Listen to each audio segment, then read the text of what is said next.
Well, hello everyone. I'm back again. We're going to do another video together, and this time we're going to focus in on another artist that my dad really enjoys, and through his love of this artist, it's kind of trickled down to me because I collect music by this artist now and follow their career as well. And the artist I'm talking about is Ray Conniff. Ray Conniff was born back in 1917 in Attleboro, Massachusetts. And why that's so significant to us is that's the town where basically I grew up, and my dad settled in when he was fairly newly married to my mother. They settled in Attleboro, Massachusetts, and that's where I was raised and grew up.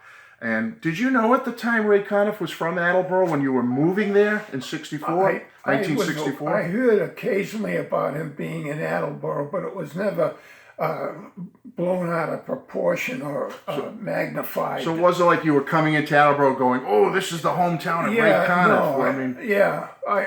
It was just a casual situation where you'd say, "Oh yeah, he's a great musician. He comes from Attleboro." Yeah, it was just, and I do remember growing up, I heard you talking about him many times, and a couple of times you said, and I was a little too young to remember this or go to the shows, but you said he did come back to Attleboro a couple of times on particular anniversaries to celebrate it with his band, right? Yeah, I forget, maybe I'm exaggerating, but it may have been for 200 years or 250 whatever the celebration years, was, yeah. And he brought his complete band operation in the Armory in Attleboro.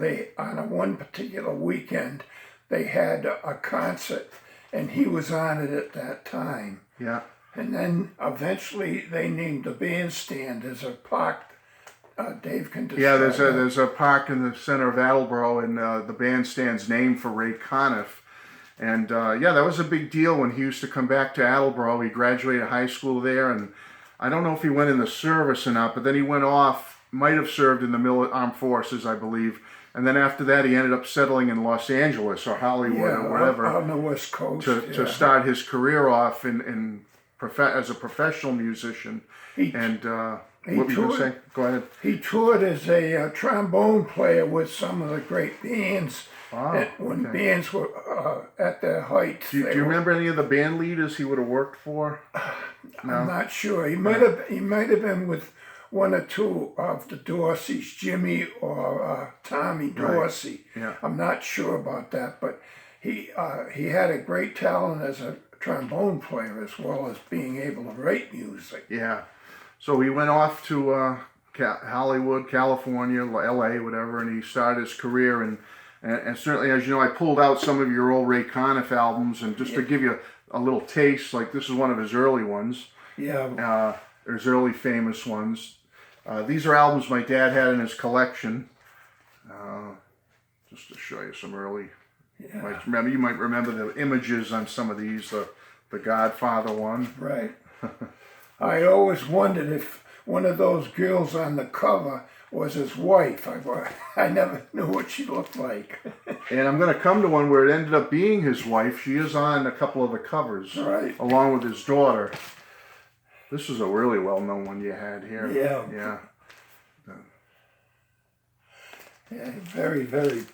We didn't realize at the time how many records he made, how popular he was.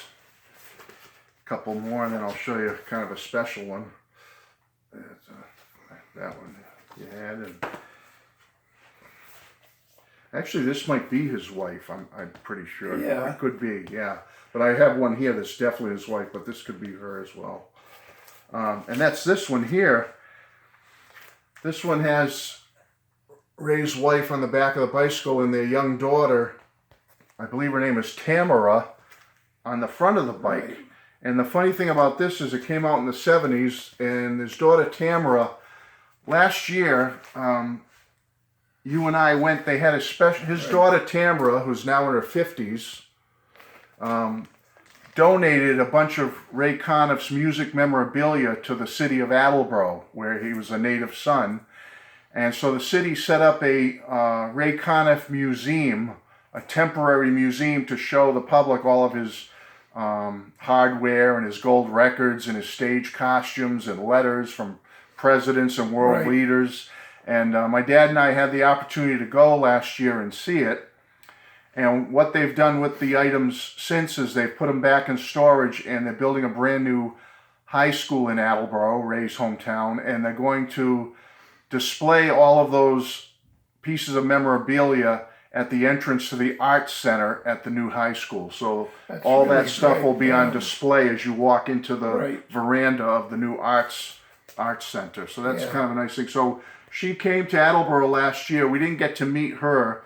She was only there briefly to hand over the items to the city, and then she left. But when we went, I have to say, I was very impressed with, I was kind of not sure what we were going to find when we got there, how it would be set up, but I don't know if you feel the same, but I was very impressed with all the different items they had to show everybody. I was highly impressed by how worldwide his music became known to the public.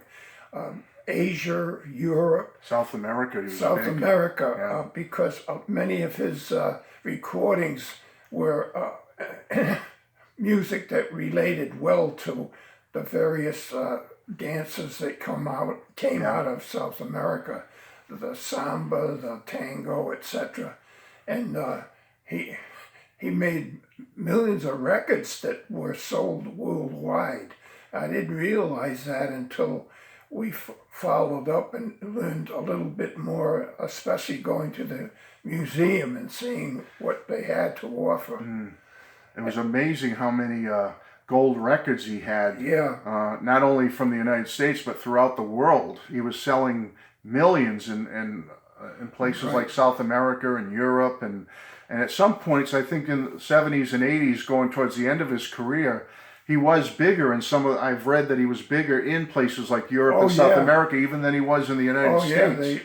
He was so popular. Yeah, he was just a big name in these other countries. And I was fortunate also with my dad recently, in addition to seeing the Ray Conniff Museum in Attleboro, was a friend of mine, Stephen Schnee, recently did a podcast with one of the Ray Conniff backup singers in the 70s. I believe his name was Milt Chapman. And you had the opportunity to listen to that interview, and I found it very interesting how, they talked about the A-Team, like the singers on most of Ray's albums were the A-Team, but he also had the B-Team who did the tours with him and went around the world and did the TV shows. Yes. And they were all very talented. No question about it. And Milt, go ahead. No, I was going to say he was very, very popular. It seems to me that he was so popular overseas. Maybe it's the tempo or the style of his music, but the people, as Dave said, South America and Europe, Asia, they just took to that type of music, the way he recorded, arranged the music. It was incredible. And that's something you always said. You always loved his arrangements. Yeah. That he would do covers of popular songs, but the way he would produce and arrange it was very pleasing on the ear, with the multiple choruses and vocals, backup vocals. A lot of people thought it was corny, but I guess there were quite a few million people who thought it was nice music. Yeah, you're right. And I can tell you nowadays there's a lot of people like in my age category that are coming back to music like this. Yeah. Like I said, my friend Steve, who interviewed that singer, and there's so many other people that if you talk to them, they'll say, I have a couple of Ray Conniff albums in my collection. It's good music. It's pleasant music to put on and relax to and enjoy. And I think that's what you used to do back in the day when I was a kid. I remember you playing stuff like this all the time. I mean, I'll listen to some of these old albums and they kind of bring back memories for me because I do remember hearing them. Right. Even though I didn't put them on and play them, I remember you playing them a lot, Yeah. It was. But then Ray, unfortunately, I believe it was 2002, he passed away. I think he was 85 when he passed away. But he had a great career, and as of right now, unless something changes, he's probably the biggest, most well-known celebrity from Attleboro, Massachusetts. From the area. So no question. Yeah. And he finally got a bandstand named after him. Yeah. And again, he's going to have a museum set up at the high school. And this stuff was impressive. They had his stage costumes, and his Grammy Awards and some of his gold singles and platinum albums, gold albums. He got letters from different presidents thanking him for playing for them and other world leaders. I thought that was, I never realized how far-reaching his career went and how talented he truly was, until I got older and understood it. Dave enjoys music, period, no matter what type of music. But he appreciates, or he learned to appreciate the talent and what Conniff produced over the years. Yeah, you can't deny it's well put together music, played by top-notch musicians, top-notch singers, and the production by Ray Conniff is just unbelievable. I mean, you listen to one of his albums and right away it's him, as opposed to other, band leaders like Mitch Miller and people like that who also did vocal, choruses and chorals and things like that. His stands out, I think, high and above a lot of the others, as far as the talent. So, well, Mitch Miller was fortunate enough to be recognized and put on television frequently. There was a period of several years where Mitch Miller was very, very popular because he had been exposed to television. Right, exactly. All right, well, that was it. Thanks for talking a little bit about Ray Conniff. And you were talking, I don't know if this is the last video of this one about your age, but I just want to announce that my dad will be 90 years old in a few months here, right? How are you feeling about that? Feeling pretty good? So he's still going. I don't know. I don't know if it's worth the stay.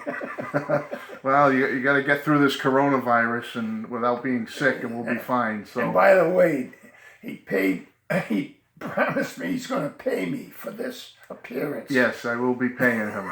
He'll get a couple of nice dinners from my wife, and he'll be all set. So if she makes me some cookies, I'll be happy. Yeah, you're all set.